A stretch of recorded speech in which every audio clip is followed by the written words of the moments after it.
Hello everyone.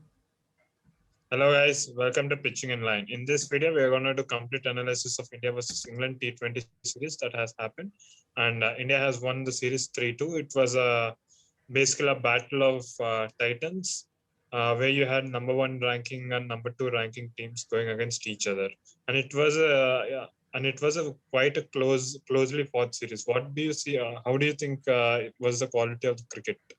I think it was top class as we expected. England is a top side as far as white ball cricket is concerned, and they have risked their test, championship points for T20 format and white ball cricket. So it Mm. definitely, was not surprising that they came harder. And as expected, the series was fought with close intensity, barring the first couple of matches where the matches were kind of one-sided. But again, from fourth, and fifth ODI, we saw matches go down to the wire, and it was a close battle.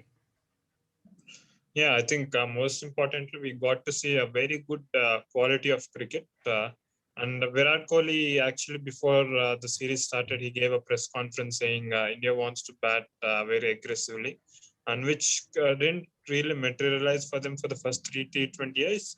And actually, in the last two T20 years, they actually, I think, what Virat has wanted, I think India has delivered that. So do you think it's largely because of inclusion of new players like Surya Kumar Yadav and Ishan Kishan? I think it definitely adds a lot of value. The youngsters, I think we have to really credit the new, selection panel under Chetan Sharma. They have done a good job, and they have started to think in a different way. They have started to include a lot of young blood into the side, which is really helping the cause of the team. And one more important thing of this current Indian team is, the adaptability. The way the new players, the debutants comes, and they just give it all, and they make their mark in their first game itself. This starts from the Australian series where players were starting to get injured. We saw players coming in as a replacement and making their own place. So that trend has been continuing, and it's very heartening to see Indian cricket go to that level now at this point of time. Yes.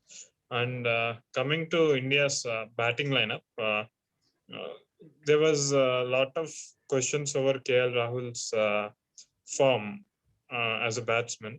And the series is over, but going forward, what do you think about it? Because Virat Kohli has given a statement that he might open for India as well. I think that's the way it's going to go in the future. That doesn't mean that KL Rahul will be out of picture, but yes, maybe his opening slot is kind of in a jeopardy. Not only KL Rahul, I think even Shikhar Dhawan has, lost that place. It's safe to say that at least KL Rahul will be featuring in the upcoming T20 fixtures, but it's very doubtful that Shikhar Dhawan will be getting a look in, especially after the way he was dropped just after one match. Kind of shows the team is not really confident about his role in T20s going forward. So that's how it is. Yeah, I think certainly so. With KL having almost very good couple of last couple of years, he had a very good run with the bat.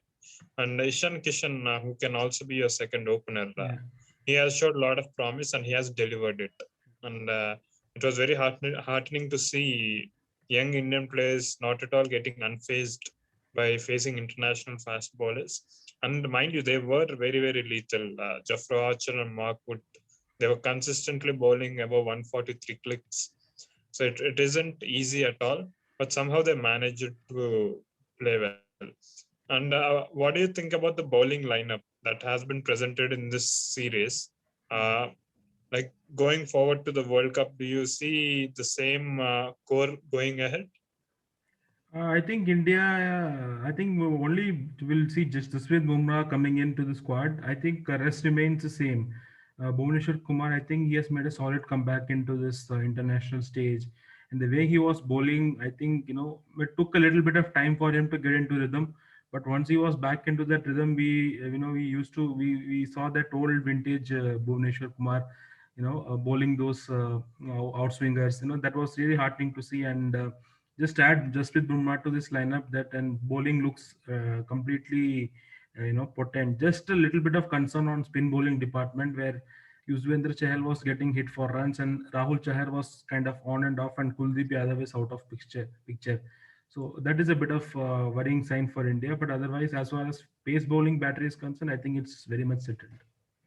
Yeah, I think there has been a lot of positives for India in the series, especially Bhuvneshwar Kumar. I think Bhuvneshwar Kumar is probably the most talented bowler in India with the kind of variations he has. I don't think even Jasprit Bumrah has that much kind of variety. He can actually swing the ball both ways and by huge margin. And he has 3-4 variations of slower balls, knuckle ball or split finger ball.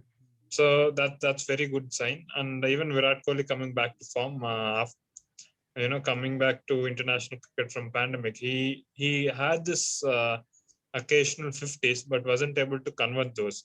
But we have seen in the series where he was unbeaten in 3 matches, where he scored above 70 runs. And one other positives are Surya Kumar Yadav and Nishan Kishan, who has opened up. And bro, one more thing. I'm mightily impressed with Shardul Thakur. Yeah. He has been a bowler who has went under the radar, but when he picks up wickets, he does pick up crucial wickets, and he's picking up wickets in clusters. Yes. So do you see? And I certainly feel that he should be groomed. His confidence is high. I think he'll be very very useful for the World Cup. I think definitely the way Shardul Thakur has grown himself up, it's really commendable. Yeah, I mean he leaks runs in his first spell, but again the way he comes back and the way he gives you that strikes, that important strikes, he gives you that important wickets, which is kind of crucial for the as far as the result of the match goes. Especially in the last two matches, where we saw that he picked very important wickets, which turned the fortune of the match. So I think with these performances, I think Shardul Thakur will definitely should be in the starting 11 come the World Cup. Okay, so let's talk about England team. This England team is a mighty unit. Well, it's a very good team actually, and it was very closely fought series. And if you actually observe, England's middle order didn't really rise up to the occasion. Could be due to lack of form, different conditions, and etc. But the revelation has been their bowling unit. Their bowling unit was like a very very well-oiled machine with Archer and Wood opening, Adil Rashid bowling. I think from bowling perspective, England has certainly strengthened themselves. For sure. And one thing I want to quote here is, the way they are using Sam Curran, I think it's could have been much better. He's not given the new ball, and he's batting way down the order. I think he's kind of wasted in that 11. If you are playing Sam Curran, you need to use him in a better way. I think it's the best example is how CSK uses Sam Curran. I think they have used Sam Curran much better than what England has done so far. And I was more surprised that Moeen Ali didn't get even a single match.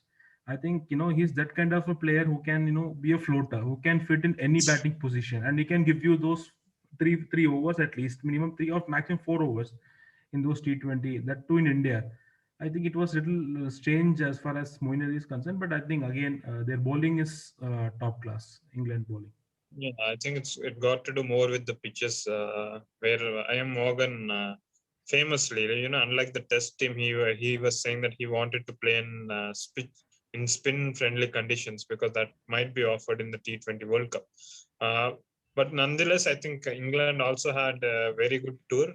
And what was much more interesting to watch was the attitude of Ian Morgan. After the series was lost, he said, "We didn't really play that badly, but we are seeing everything as a learning experience going to the World Cup."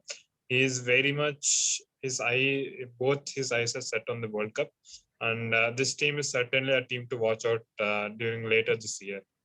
So that's it, guys. We have spoken about T20s. We'll talk about other formats in other videos. Tata, bye bye, see you. Bye bye.